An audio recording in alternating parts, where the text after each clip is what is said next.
Listen, everybody needs a fairy godmother, just somebody to look out for them. Some people call me their fairy smoke mother, others their internet big sister, but you can call me Hannah, the host of Smoke Sesh. So come hang out, let's light up and talk everything there is to life. The good, the bad, the ugly, the embarrassing. I've got a story for it all.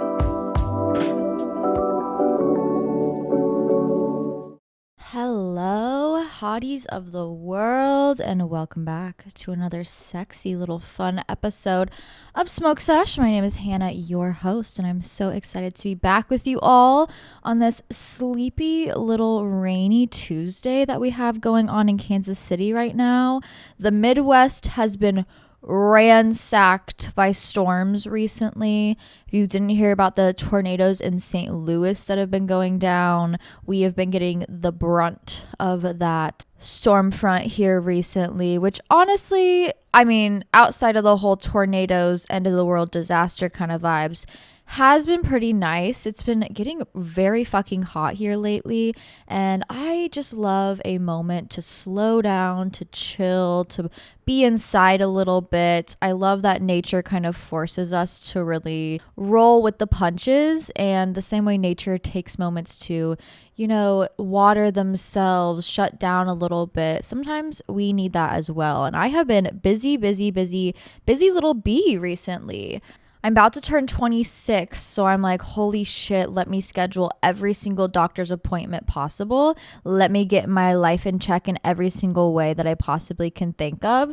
And it has been overwhelming, but let me tell you, it feels so nice to cross things off my to-do list that I have been meaning to do forever.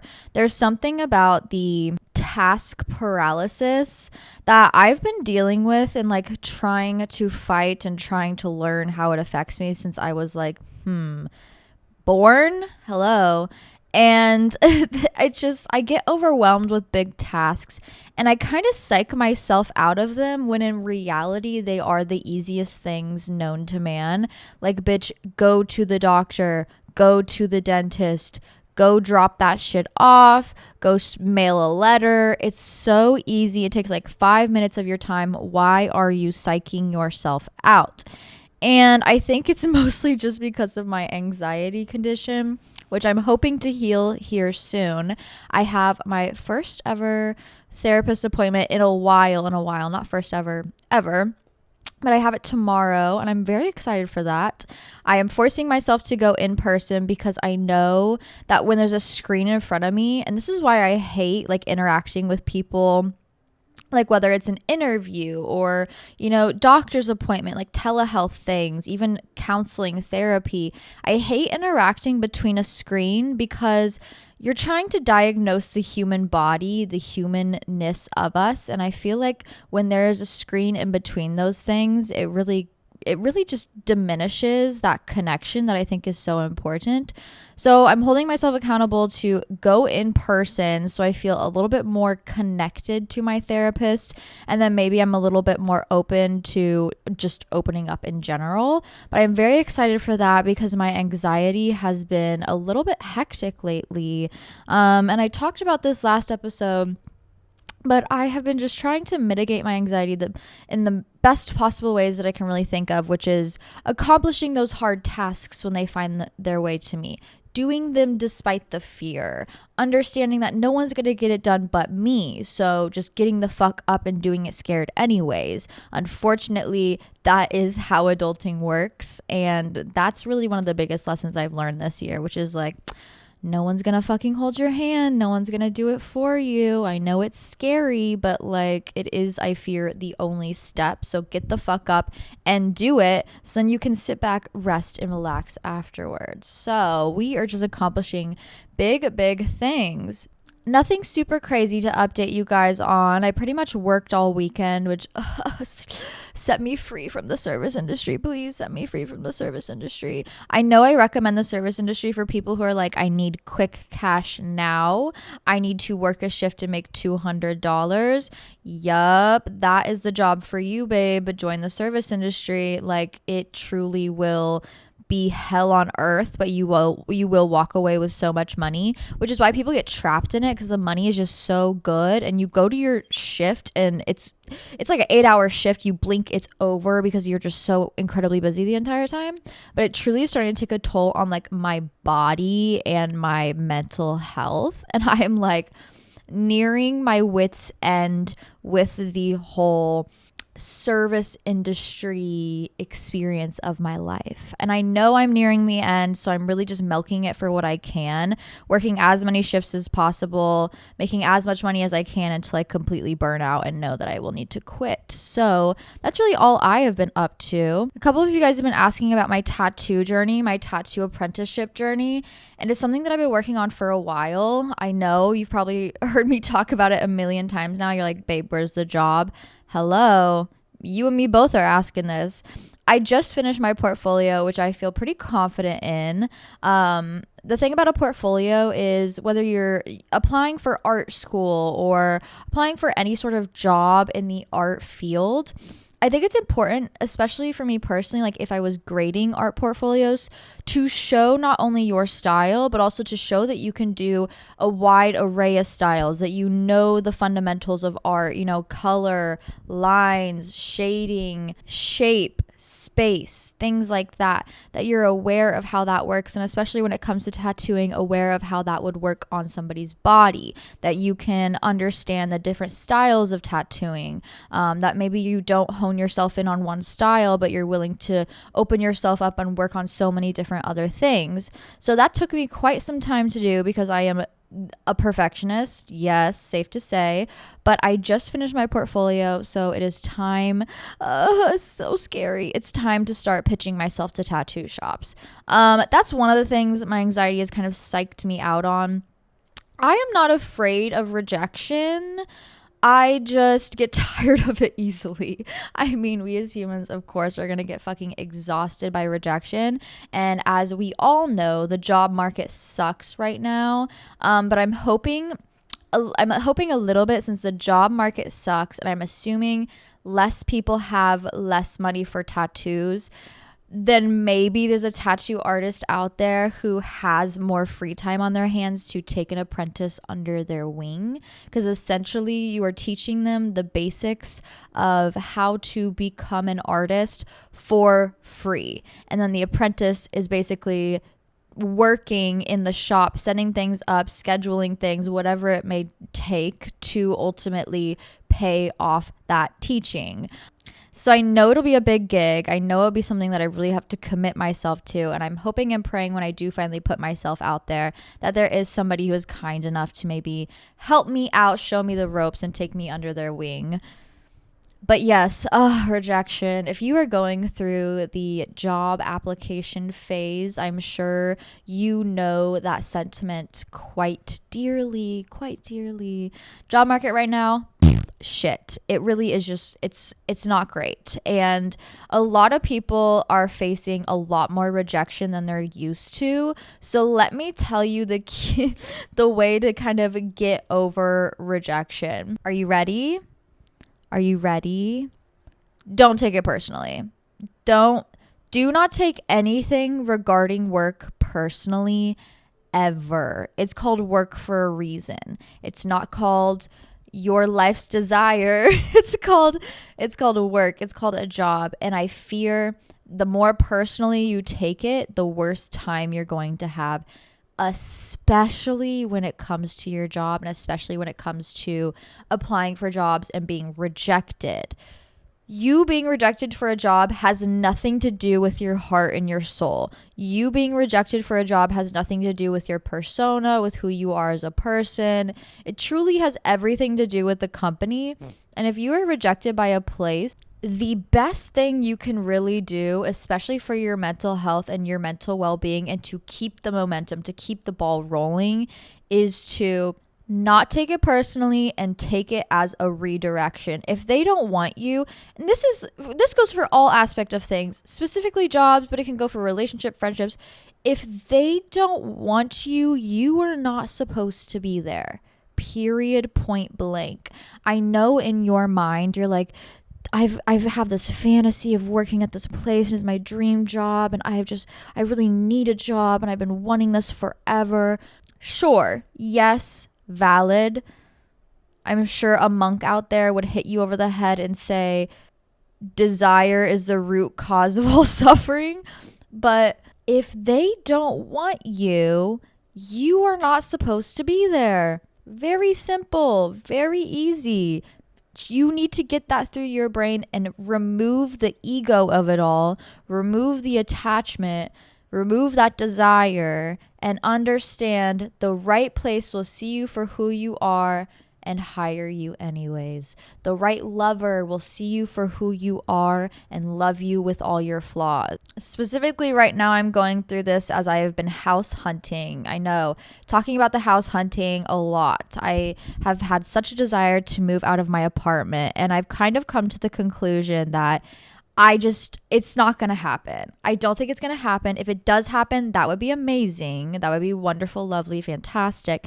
But I've really been house hunting for the past 5 months now. And I'm talking as soon as a house hits Zillow, Trulia, Redfin, Realtors.com, I am setting up an appointment and touring that house 15 minutes later. It's booked. It's gone. Sorry, somebody already put a deposit down. Bitch, how the fuck somebody already put a deposit down when I am the first person to even step foot in this fucking house? Like, people still have shit in boxes. They're still moving out. What the actual fuck? And a part of me was really frustrated by that. Oh, I wanted to do this thing. I saw this vision. I saw this future of me living in a house and out of this apartment, blah, blah, blah, blah, blah. It really hit me over the head yesterday when I toured a place and it was just okay. And I keep touring all these okay places. And I was like, it's just not going to work. It's not going to work. It's not going to work. And that is okay. But what can I do in this moment to make where I am now good, positive, and joyful experience? How can I make where I am now? How can I flip that negative into a positive? So honestly, that has been a really good lesson, especially going into the soon-to-be rejection phase of life, where I am going to be pitching myself to a lot of shops and probably getting turned down a lot. Has nothing to do with me. The right place will say yes. Determination goes a long way.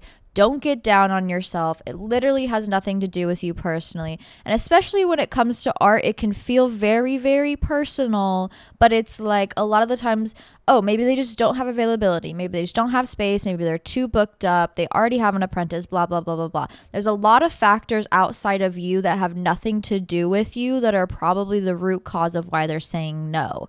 So stop taking it personally. Stop attaching it to ego, or you're going to suffer forever. Free yourself from your suffering. It's okay to hear no. It's okay to hear you're not the right fit. It's okay to hear this isn't going to work. Are you going to sit down and cry and suffer and dream of, oh, but what could have been, and stay in the past? Or are you going to get the fuck up, keep persevering, and go find a place that's actually going to say yes to you, that's actually going to work out for you, that's going to help you take that next step forward into your future? The last person you need to give up on is yourself. Stay strong for yourself. Rejection is just redirection, truly. And I've kind of realized that because I have been touring all these houses and it's like, rejection, rejection, rejection. Not that I'm like applying and getting rejected. It's just like these houses get practically stolen up real quick. I'll tell you that. And I paused yesterday after touring this house early in the morning and I looked around my apartment and I was like, you know what? I do love my apartment. I really do. I think there's just some small things that I want to fix up and I want to change. And why the fuck, A, have I not done it? And B, why don't I just ask my landlord? So I was like, okay, redirection. Let's look at where I am now. Let's kind of adjust what we have control over. And I emailed my landlord. I was like, hey, A, I want to paint the walls. If you can't tell, like looking to my whatever shoulder, left, right, I'm not sure. The camera's going to flip as soon as I upload this. The bookshelf next to me, if you were a visual listener, the walls are yellow. All of the walls from my apartment are butter yellow, which is time accurate to the historical painting of what it was when it was first purchased, because my landlord really likes to stay historically accurate, period. King, we love a historically accurate apartment, but the butter yellow walls are making me feel like I'm in an insane asylum, like I'm rocking back and forth, like please let me out. So why don't I just paint the walls? Emailed him, hey King, may I paint the walls? And also, I think there's mold in my closet, can you come fix that? He's like, yeah, sure, you can paint the walls, I don't give a fuck, just make sure you don't paint the fucking floor, and yeah, we'll come check out the mold. Wow. How easy was that? How easy was that? Take the redirection, ride the wave, adjust what you can control, try and make it a better place. Now I'm like so excited to throw on a pair of overalls and paint my fucking walls so it feels a little bit more like my home. Rejection is redirection. Look at what you can control around you. Don't take it personally. Truly, it literally is never personal, and the more personal you associate it with yourself, the more you're going to suffer. Enjoy what you have. Appreciate you for who you are. Hold yourself to a level that you know you are at. Celebrate yourself, and no one saying no to you will ever affect you. Period. But yeah, tattoo journey, I need to go start pitching myself. I'm hoping to just take like a full week and just like lock in and go to 100 million bajillion different shops. And I might vlog it. I might do like a come get rejected with me vlog. So stay tuned for that. I'm hoping to have some more time on my hands as well once I finally quit the service industry to vlog and do YouTube, because that's truly what I'm creatively called to. I love making content. I love just bringing you guys along with me in my life.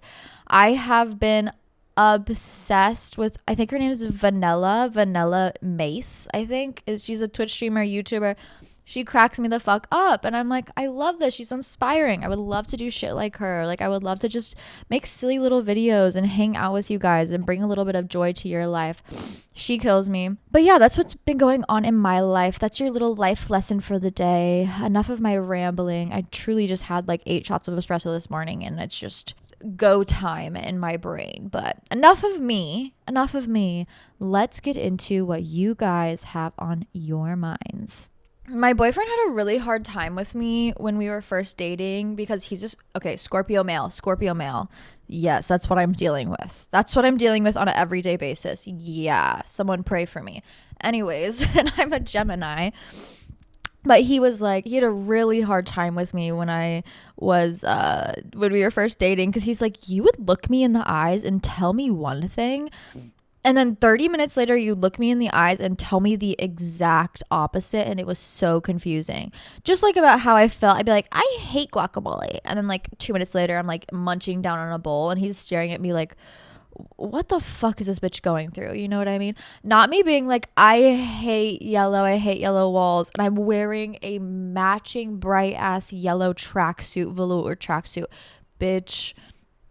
2 things can exist at one time. You know what? That's the one thing you got to get about the Gemini brain. And that's why I think I give such good is one way of putting it, solid understanding answers, is because truly I can see every perspective.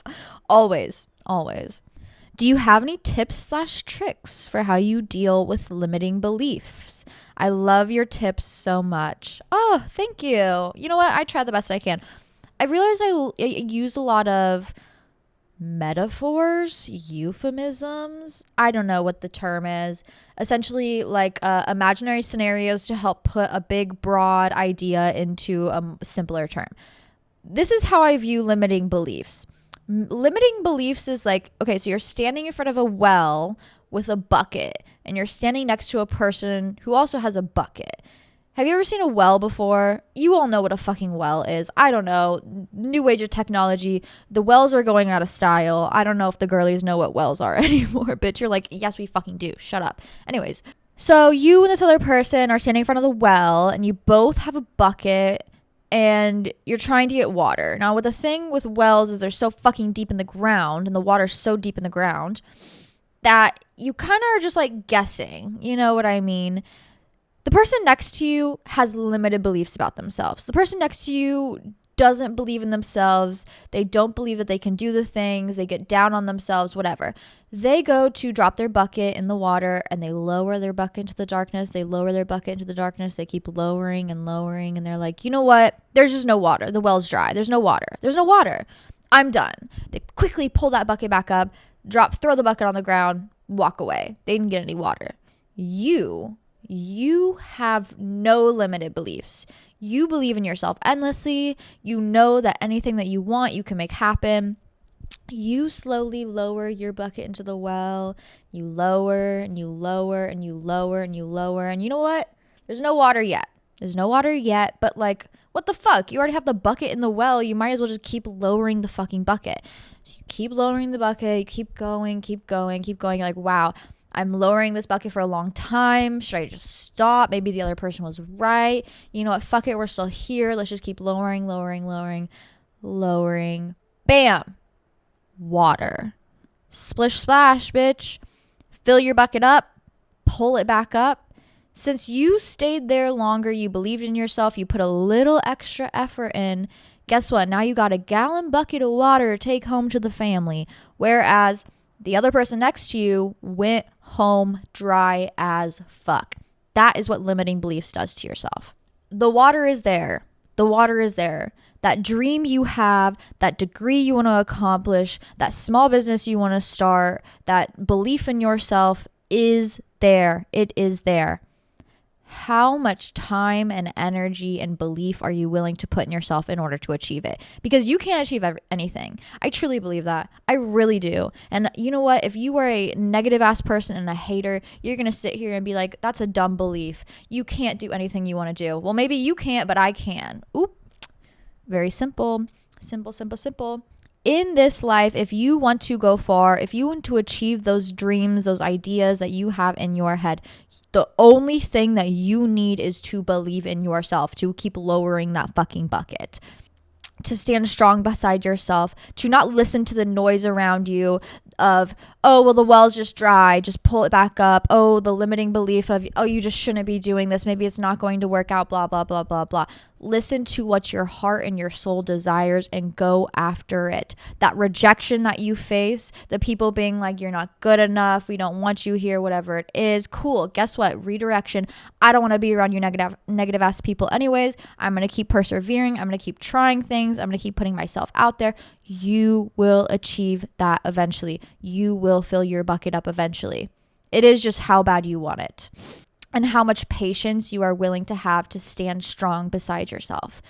Patience with yourself is very important. The same way that we have patience with a child, like you can't just snap at a child for being upset about something. The same way you can't snap at yourself for being upset about something. If you want something and you desire something and you are passionate about something, you need to have patience for those dreams and those goals. It might not happen on the exact timeline that you want, you maybe stand in that fucking well for 20 days lowering that bucket, but like eventually you will hit that water. Eventually you will achieve that thing. How much patience do you have in yourself? How much desire do you have in that dream? And how much confidence and understanding do you have that everything that you want will become reality for yourself? That is my metaphor for the day. But limiting beliefs are just it's so frustrating.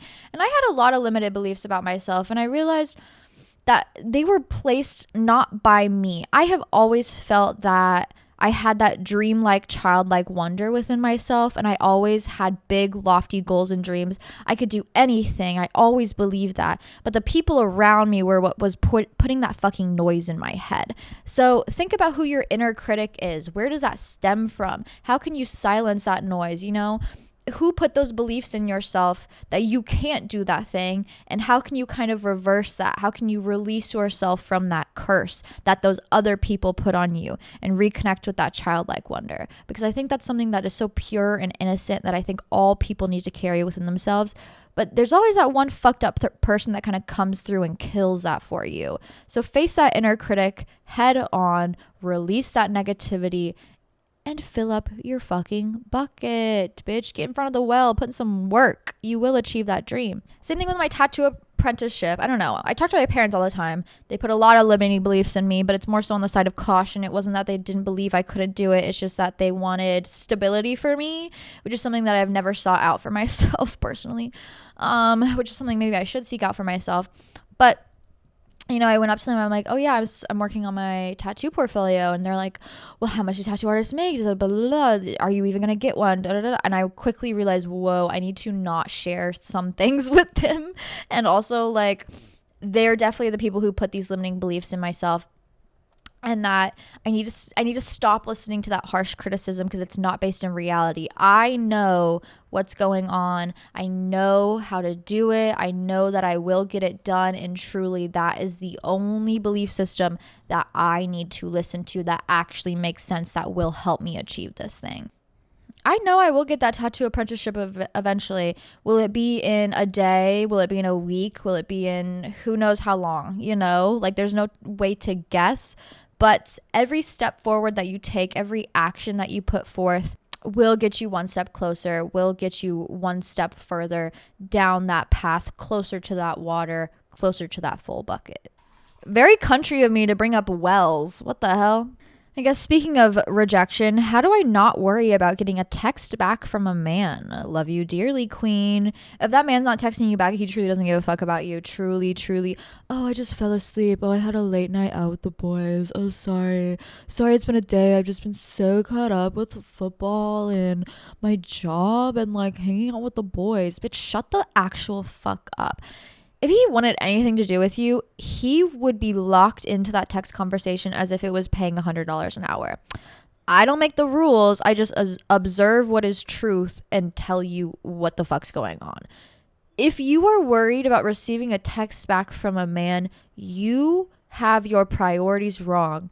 You know who should really be worried about receiving that text back? That man. And if you are not getting a text back, take it for what it is, which is he doesn't care. And also, why are you so feeling like you need to be so attached to a person who doesn't care about you? Work on that mother wound, work on that father wound, work on that whatever grandparent wound. Work on who hurt you and why you feel the need to prove yourself to somebody who doesn't care if you live or die. That's what I need you to do. The only person you should be obsessed with is if they are obsessed with you, if they are actually giving you attention, responding back. How are you doing this morning? How is your lunch? What are you doing for dinner? We should hang out. That's the energy you need. That's the energy you need to be obsessed with. If he's not responding, if you have gone 5, 6, 7, 8, 12 hours without a text message, if he only hits you up at 3 a.m. or 12 p.m., if he only wants to hang out at night, if he only wants to hang out in his bedroom, that man just wants to fuck. And if that's the vibe you're on, then absolutely, babe, go for it. See the situation for what it is. But that man's not a boyfriend. That man doesn't want to love you. And I know that you're deserving of love. If you're going to be obsessed with everything, don't be obsessed with a man texting you back. Be obsessed with yourself. Speaking of, I guess someone asked summer flings. Summer flings are great. I love a summer fling. I do. Not that I've had one in like decades. I feel like an old woman, but like, I think they're so underrated. I think more people should have summer flings. I think they are so fun and sexy and flirty. And if you need to have just like a little bit of fun, but you don't want to settle down, wow, summer fling, great opportunity. Okay, you basically are like boyfriend and girlfriend for 3 months, and you know it's going to end eventually, and it's probably going to be the biggest heartbreak of your entire life, but you will, like, years in the future, look back on that moment for like with appreciation and like thanking yourself for knowing that you only had this person for a season of your life, but you loved them and you enjoyed your time with them as much as you possibly can. Let's talk about what makes somebody a great summer fling. If they're texting you back, if they're responding to you promptly, if they are excited to be with you, if you guys are hanging out all the time, if you're kind of entering that like obsessed boyfriend girlfriend stage quickly, you know what I mean? Me and my boyfriend kind of went into our beginning of our relationships definitely assuming it was going to be a summer fling. It was kind of just like, we hung out one time, we became obsessed with each other, we looked each other in the eyes, and we were like, no, like, this is it. We're going to be fucking each other for a little bit, for sure. Like, we're together. We are going to be hanging out. And that's what it was. We did everything together. We went on a trip to Colorado together. We spent so much fucking time together, constantly talking, constantly hanging out. That's what makes a good summer fling. You gotta have that obsessive energy going back and forth. It has to come from both places. Otherwise, one person has an excess of energy and they're kind of feeding into a black hole, a void, and you're going to become a shell of a person if you're doing that. I don't think the men who just want to fuck and then not respond to you are going to make good summer flings. A great summer fling is somebody who's like, I want to know you as best as possible and have a great time with you for as much time as you allow me to experience with you. You know, like, let's have fun until it's not fun anymore.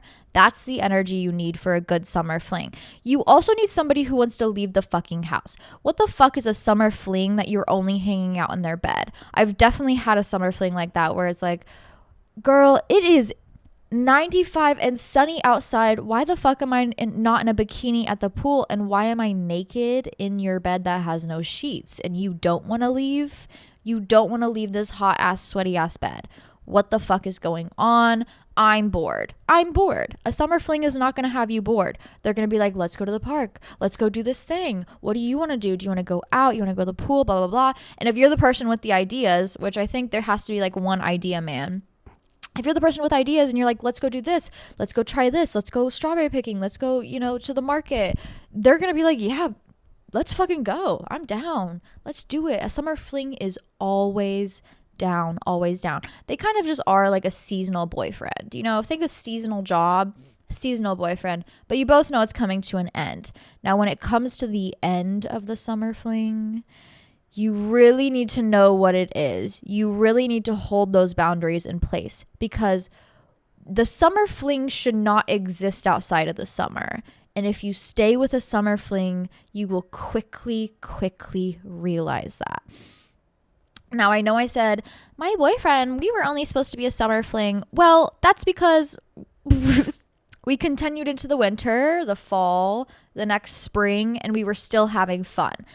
The summer fling that's only supposed to exist in the summer fling quickly becomes not fun outside of the summer. You know, maybe it's like, okay, well, I'm just in my hometown for the summer. Now I've moved. Now I've gone back to college. Oh, we want to stay together. We want to do long distance. It's not fun anymore. You know, like it was only fun for that season. It's okay to have people in your life that you're like, we're only going to have fun for a season. This is really only going to be great for a season, and accept that for what it is, because then you're not dragging it along. You're not trying to force it into something that it's not. And you truly are able to appreciate that good time for what it's supposed to be. Make the most of it, have as much fun as possible, but also understand like, okay, maybe that's not going to exist in the future. Maybe this person's not going to be somebody that I carry with me in the future. I see a lot of people also going on like study abroad trips, and they'll have study abroad boyfriends. Study abroad boyfriends are very similar to summer fling boyfriends. You know what I mean? Where it's like, I'm here in your country for 6 months and I'm going to be attached to you by the hip and you're going to show me around and we're going to have a fun little hot, sexy time. But as soon as I book that flight and like I take off into that next step of life, I know you're not probably supposed to exist with me, but I really appreciate you for that time that we did spend together. And I appreciate you for that love that you gave me and that good time that we had. But I know that the future is probably not going to include you. You don't have to say that out loud, but I do think you should kind of keep that knowledge in the back of your head the entire time. It's going to be hard. It's going to be a lot of fun. It's going to be hot, sexy, sweaty. Find yourself a summer fling. Enjoy your time. Be connected, but also like disconnected at the same time. Exist on that like medium level plane of life. And most importantly, what the most important rule is for a summer fling, have fun. If you're not having fun, they need to leave your life expeditiously. This is unhinged tips for what to eat to gain weight fast, like get a big ass. Okay, I've talked about this before, but truly the best thing to get a fat ass is avocados. It is. They're perfect. They're perfect. I gained my ass from I realized I gained a lot of fat in my ass, but I didn't have it shaped. So I gained the fat in my ass by eating a ton of avocados in any form. Avocado toast. I would fry up bell peppers and onions and then mozzarella cheese and do like a veggie quesadilla with like a bunch of guacamole on the side, or chips and guacamole for lunch. As much avocados as I could physically fit in my body. So good. That put so much fat on my ass in a really amazing way. Like, thank you, avocados, for doing that for me. And then how I kind of shaped it, which both of this was unintentional. I just really, really enjoy avocados. And then I shaped it by the job I work, I am always running up and down the stairs. I looked at the like stair counter thing on my phone because it'll show you how many flights you ran. I did 110 flights of stairs on Friday. 110 flights of stairs. Yeah, my knee is like fucked up. Like I said, my body is shutting down from this job. 110 flights of stairs. I didn't realize it really helped like solidify everything back there, but get on the Stairmaster. I think the Stairmaster in combination with avocados, aka healthy fats, truly will give you a BBL without the $50,000 surgery and 5 months of having to heal.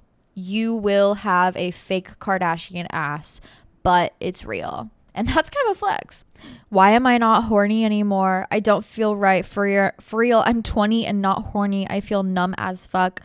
Okay, did I write this question? I don't know what's been going on. And I was supposed to go to the doctor last week for my IUD checkup. She's in the right place. Don't worry. I think I was having insane ovulation cramps for some reason. Anyways, I had to reschedule because I showed up for my appointment and they were like, oh yeah, we meant to call you your doctor, who she's an OBGYN. I go, my women's health doctor's an OBGYN because I want to see somebody who knows like the full broad spectrum of women's health. And they're like, oh yeah, one of her patients went into active labor this morning, so she's at the hospital. I was like, you know what? That is more important than what I have going on. Valid. So I had to reschedule. I think it's next week. But that's also one thing that I want to bring up. Like, my libido has completely plummeted.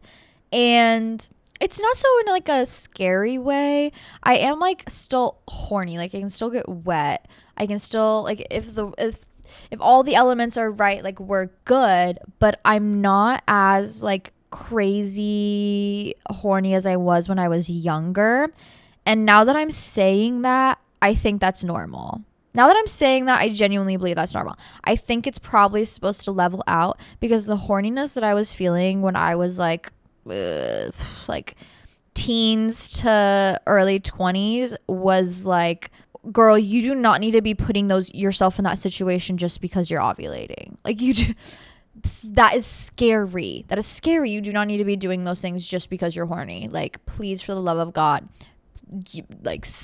save yourself. Truly start praying to God. I don't know what it is, but like, ovulation is taking me to places that I wouldn't even go with a gun now. Like, so maybe it's for the best that it's kind of leveled out, but I do know that my horniness does kind of come and go and fluctuate with the cycle that I'm in, which is why I think cycle tracking is so important, especially when it comes to like random pains and ailments and moods specifically. So it's not so much of a jump scare every month, because oddly enough, you would think when I'm ovulating, like, I am so incredibly horny, like, please, for the love of God, just like stuff me full. But now that I'm ovulating, like, when I'm ovulating, I'm like, don't touch me, don't look at me, like, I'm too good to be looked at. Do you know what I mean? But the week before I'm ovulating, I am like so incredibly horny. And then when I'm on my period, I'm kind of just like neutral. And then when I'm after my period, it starts to like go back up. So tracking your cycle is important, so it's not so much of a jump scare. And also, if you're having that week where you're like, wow, I'm the Sahara Desert, I just don't want to be touched or looked at, you can kind of check those symptoms and see if they correlate similarly to last month and the month before that. I use the Stardust app. I really, really enjoy it for tracking because not only does it track your period, but you can track like sore boobs, ovulation pain, flow, discharge, mood, things like that. You can track every symptom you're having, and I love that as like a very observant person. So yeah, so then it's not so much of like a what the fuck's happening to me every single month, because we as women go through so much, and if we can do one thing for ourselves to kind of ease that jump scare, it's just be aware.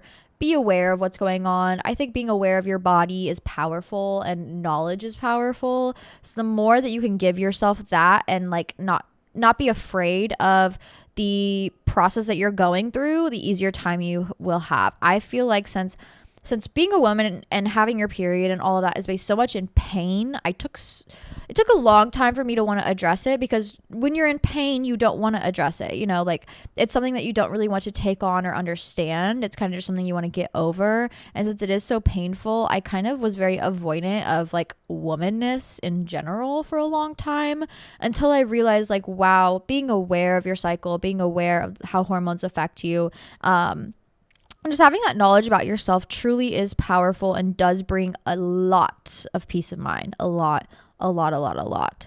Now, I do have some just like active tips for, you know, elevating your horniness. Like having a partner you like. Not me in my last long-term relationship. I was like, I think I'm asexual. No, girl, you just hate your boyfriend. Like, I don't think you are. I think you just want his dick nowhere near you. And like, valid. But if you're in a long-term relationship and you're feeling that way, and you're feeling that way constantly, like, maybe it's not a you problem, and maybe it's a them problem.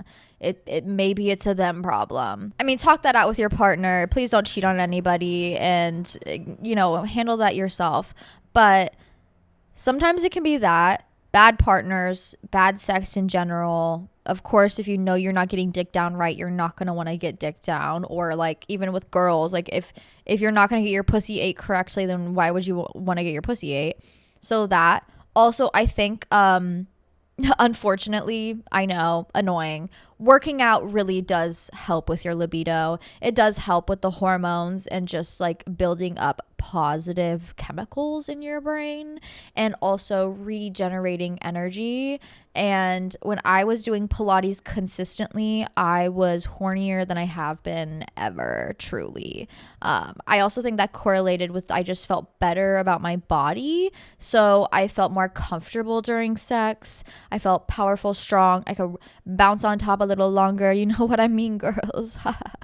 But yeah, unfortunately, working out does help. Now at my job, I feel like I work out every single time I clock in for a shift. So I kind of stop Pilates, and it still has the same effect as a full body workout. But yes, if you are living a sedimentary lifestyle, I encourage incorporating a little workout. And you're like, bitch, I don't want to do it. I don't want to go to the gym. 10,000 steps a day. Go outside to your park, walk a couple miles. It will make you feel so much better. And also, I feel like when it comes to just like those annoying hormones that can kind of overtake your brain, I think working out does help with the processing of it all, so you don't feel so trapped within your body and by your hormones. That eating healthy also helps just balance out your hormones, balance out your feelings. Unfortunately, I know, why is all the actual good, helpful advice like the annoying stuff? Ew. I remember being admitted to the psych ward, and they're like, well, do you work out regularly? I wanted to choke that bitch out. What the fuck do you mean talking to me about a workout, babe? I can barely keep myself alive. What are we talking about? I know, annoying, but they were right. It does help. It does really help get you out of your brain into your body, help the flow of your body, the functionality of your body. And last but not least, make sure you have a good doctor. Make sure you're getting yourself checked out regularly. Make sure you have everything working down there correctly, because I hate the idea of like women going around thinking they're not horny and then thinking they're like broken or something's wrong with them. No. Maybe it's just the time of the month. Maybe you're just not feeling yourself. Maybe you're not feeling your partner. There's so many factors that go into it. Maybe, you know, the partner you do have isn't giving you that good, so you don't want to have it. Maybe it's just an off day. Maybe you had a big meal and you don't want to get dicked down now. There's so many different factors. So don't stress yourself out about it. You are not broken. You will get horny again. I promise. I promise. I promise. But some factors that you can control, making sure you're taking care of yourself, working out, at least just getting up and moving a little bit more than you usually do, eating healthy in the sense where you're eating fruits, vegetables, protein, carbs, getting a full, well-rounded meal. And yeah, just being kind and patient to yourself. You are not a 14-year-old boy. I mean, maybe you are listening to this, you're in the wrong place, or maybe the right place. You do not need to be listening to Joe Rogan. But you're not going to have those levels, way high fluctuating levels of horniness that you had when you were younger, because your hormones start to balance out the older you get. And that was unnatural. You now natural. Back then, unnatural. I was doing crazy shit to get a nut off. And I did not need to be doing this stuff. I think about me at 14, sneak reading One Direction fan fiction in every single class I had. Every single class I had, parent teacher conference, they'd be like, your child's amazing. She's just always on her fucking phone. She's always on that goddamn phone. She's always on her phone. And I wish it was for good reasons, but it truly was just me reading the Harry Styles fan fiction 24/7. Girl. Unnatural. I do not need to be that horny. That was scary. Me now, I've realized, back in the day, I was like, oh my God, there's something wrong with me. No, you're just balancing things out. Things are very balanced now. You're not crazy anymore. So be thankful for that. But yes, I hate that women go around thinking they're broken when in reality, you're just aging. It's okay. It's all right. Take care of yourself. Make sure you have a good partner. Everything will work its way out. How to start waking up earlier. I'm sick of rotting in bed. You know what you do? This is a life hack for you. Get a cat. My poor little kitty cat. Doing well, but I think he had I let him chill on the front porch. And I think he had some allergic reaction in his paws. He was over grooming his paw and it got all dry and crusty and gross. So I had to put him in the cone for a little bit just so he would stop chewing on his paw. And this bitch, he has been waking me up at 7:45 a.m. every single day. Best alarm clock there is, an animal. Not that you should just get an animal for an alarm clock. This is just what I'm going through right now.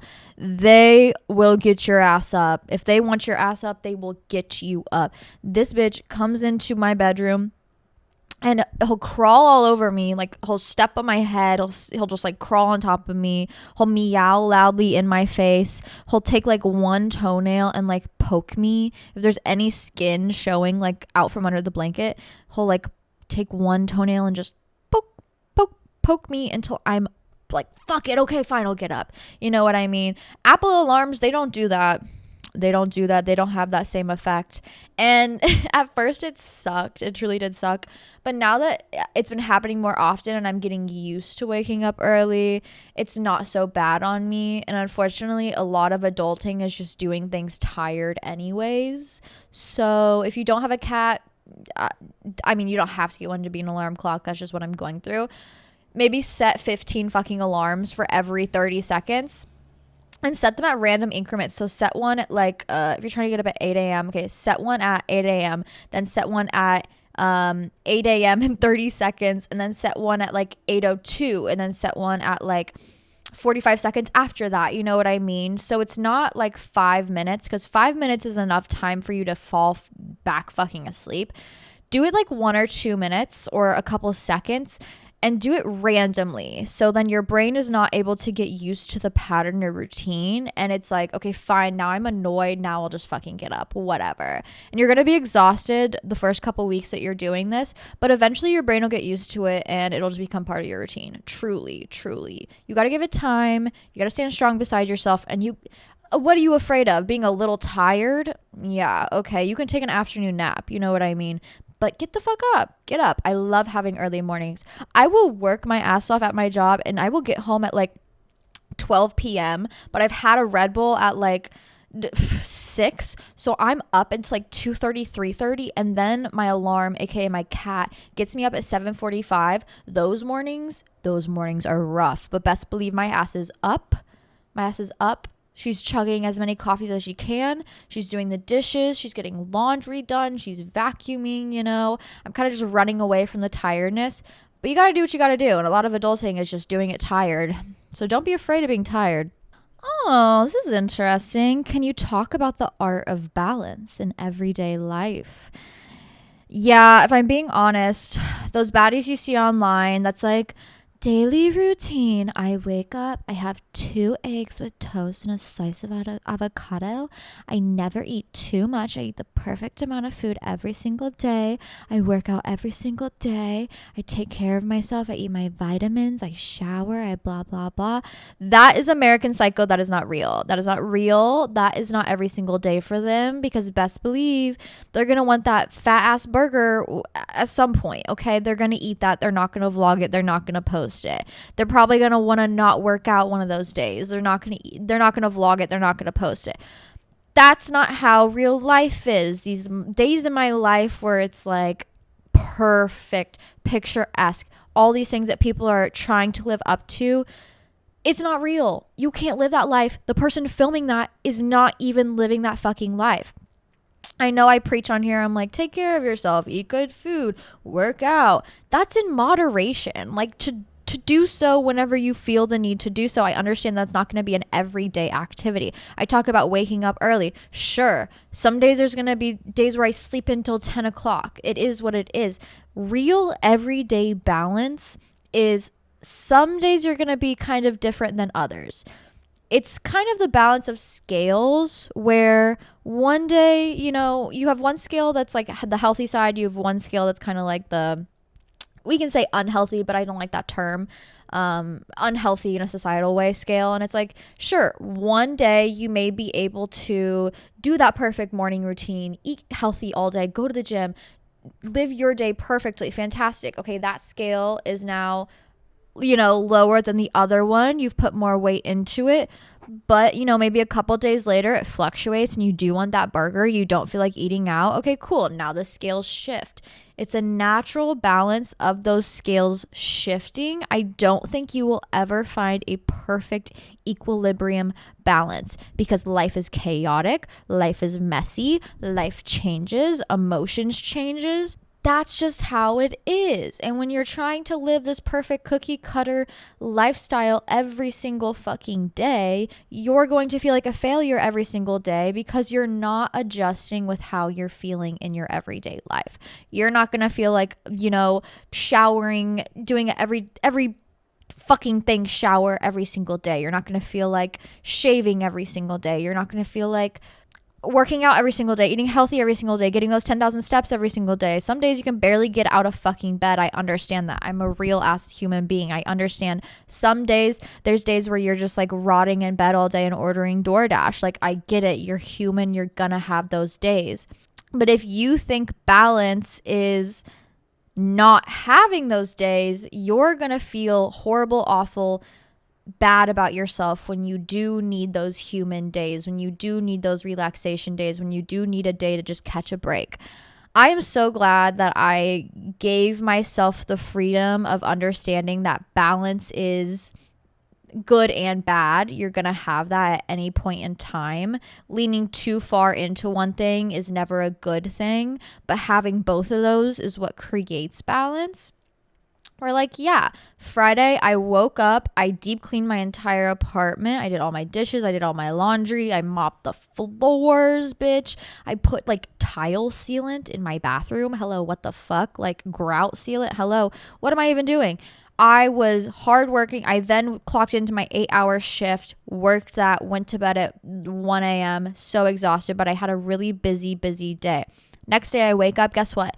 I don't want to do anything. I don't want to do anything. And I knew in my heart I needed that day to rest and like recover and have like a bed rot day. And that's exactly what I did. I woke up, I drank my water. I made sure I had some yogurt. I ate some food. I then laid in bed all day hanging out with my cat. I ordered Taco Bell for lunch. And then I went into work, you know. Balance is not what it seems on social media. Obviously, nothing is ever what it seems on social media. But balance is having good and bad. That's going to always exist. And you need to listen to your body and what it needs in the moment. That's how you have balance. Does it need a big fat salad, or does it need a burger? Does it need, 10,000 steps outside, or does it need to rest and relax and have a day of like not moving so much? Does it need an everything shower, or can you just pin your hair up and only wash your body that day?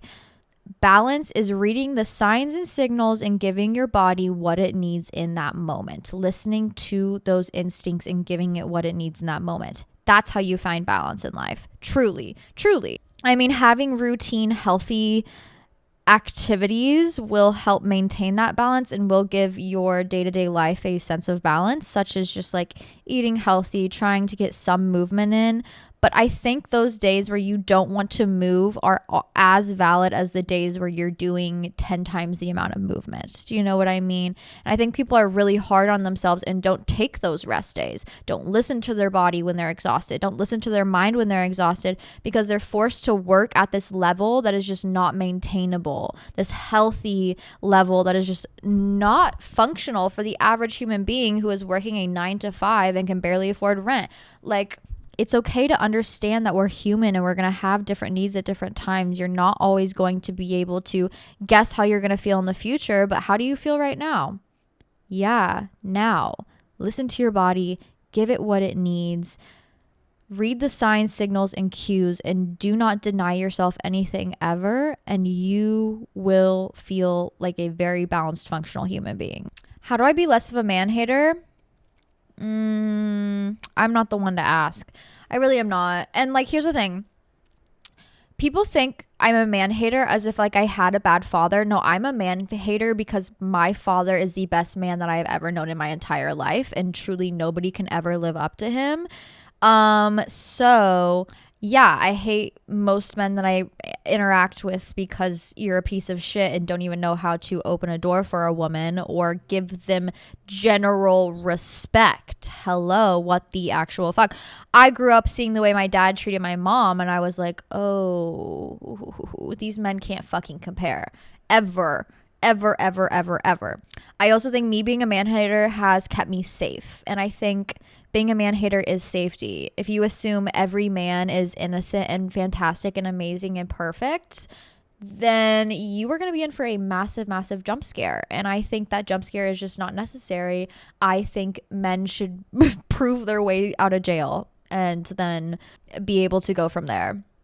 Obviously, jokes. If you're a straight man, don't come for me. This is not about the gay men. Like, love my gays. Hi, you are always welcome. Ugh, men just can't take a fucking joke nowadays. But like, hello. I do think guilty until proven innocent. Always. And that doesn't mean like I'm not going to talk to a man, or I'm not going to give him respect, or I'm not going to treat him like a human being. Sure, I will. But I'm not going to let you that close to me or kind of like really open myself up to you as an individual or trust you in the sense of like being around you until you prove that you are worthy of being around me. Period. And that's on women's safety. Thoughts on a man choosing to split a bill on a first date but not a dating app first date? No, don't date him. Don't date him. Listen, I am all for equality. I am all for 50-50, but the only time I go out with my girl best friends and we do not even split the fucking bill. Why the fuck are we splitting a bill with a man? Why the fuck are we splitting a bill with a man? Why the fuck are we splitting a bill with a man? Hello. My girls will treat me better than you any single day. Any single day. I hate that shit. I think that man is insecure and he's probably going to try and play mind games with you. It's very simple. So simple. So simple. Buy that girl's fucking drink and $40 dinner. It's so simple. So easy. Literally, men think that it's like some secret game that you have to play to win women over when literally the rules are written out in front of you. Plan a date. pick her up or have her, whatever she's comfortable with, meet somewhere that's not at your fucking house. Take her out somewhere. You plan it. You pay for it. And be a nice human being. Pull out her chair for her. Open the door for her. Maybe buy her flowers if you really want to impress her.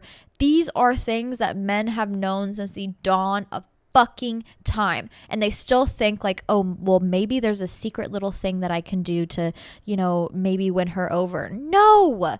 Do not go against what we know works. Hello.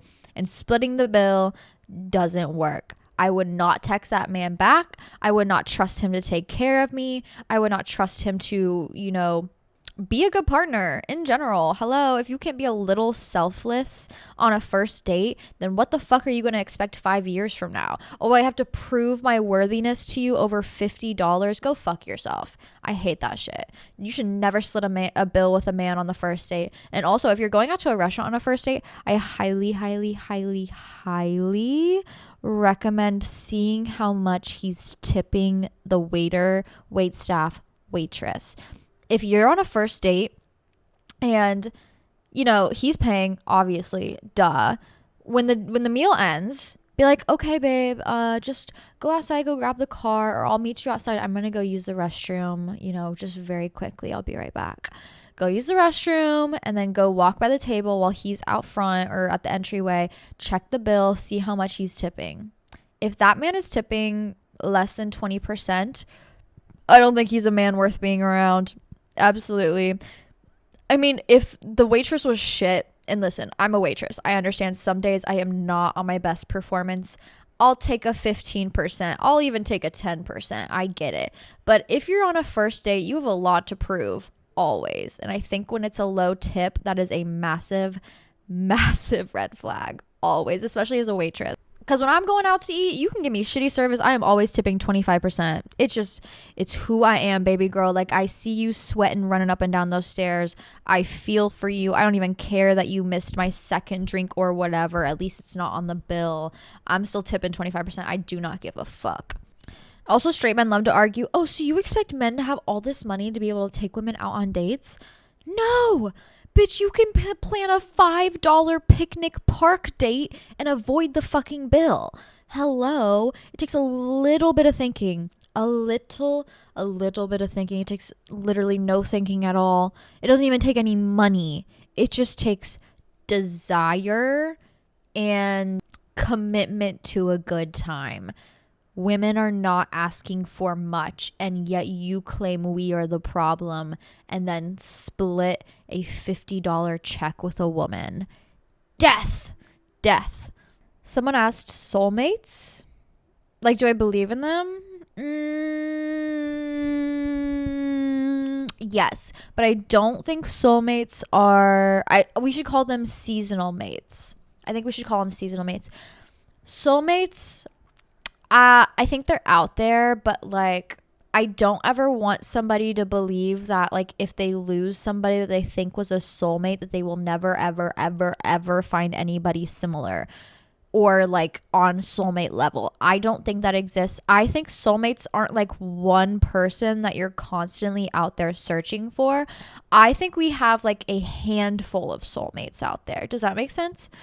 I don't think there's the one. I don't believe in the one. I don't believe in this twin flame. I don't believe in this like singular soulmate idea. I think it's very toxic, and I think it leaves people wanting more or feeling like they are never fulfilled. And I think that's why people find themselves constantly in relationships then breaking up because they're not good enough. When you just can appreciate what you have in front of you. I think soulmates, I think there's a group of soulmates out there. I think you probably have like, I mean, in the grand scheme of things, there's like, 8 billion of us on the planet. I think you have like 10,000 soulmates out there out of 8 billion. Hello. You have a lot of soulmates out there. Some people, you'll date, you'll realize, no, not for me. That's a part of dating. But I think you will find your soulmate eventually because there's so many out there. And if you feel like you've lost your soulmate, I don't think it means that you will never find a soulmate again. I think you will find another person that works for you. I mean, you see these people who, you know, were in 50-year long-term committed relationship, like soulmate level, and then their partner dies. It's like, what? You want them to give up on love completely for the rest of their life? No, like they're able to go back out there and meet new people and maybe find another one of their soulmates to complete the rest of their life with.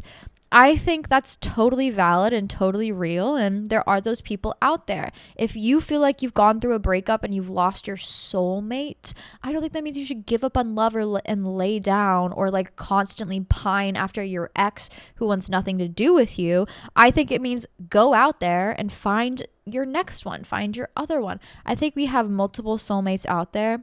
There isn't just the one. The one feels like very isolating. It feels very lonely. And I think it makes people stay committed to relationships that are just not good for them in the sake of it being like a soulmate, a twin flame, the one. No, no, no, no, no.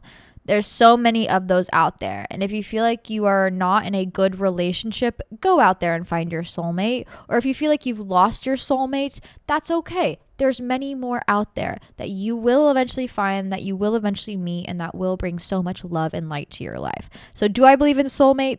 Yes. But it's more of a soul mates, plural, than it is a mate. I also want to give a little shout out to all of my graduates out there. You guys did that shit. You guys did that shit. College is hard. You graduated. You are doing amazing. If you graduated high school, congratulations. That shit's even harder, dare I say. You did that shit. You stood by yourself. You accomplished that degree, and that is so impressive and so amazing. Every single day I sit here and I regret not finishing college or finishing my degree. And I just wish I had a little bit more strength in me, or I wish the cards played out how they should have when it came to college for me. I understand it's always an option. I can always go back, and I probably will go back, but you did that shit. Celebrate yourself a little bit. You deserve some celebration. And if you're sitting here thinking about going to college, I do highly recommend, the student loans are something that I think you should definitely think about. But outside of that, if it's something that you feel passionate about, something that you want to do, listen to that. Listen to that desire. Listen to that, belief in yourself, and don't give in to those limiting self-beliefs. You deserve to have that kind of, I think everybody deserves and should have the understanding within themselves that they can accomplish anything. Yes, it's going to take hard work, blood, sweat, tears. You're going to be exhausted. You're going to be tired. You're going to be like, when is this going to fucking end?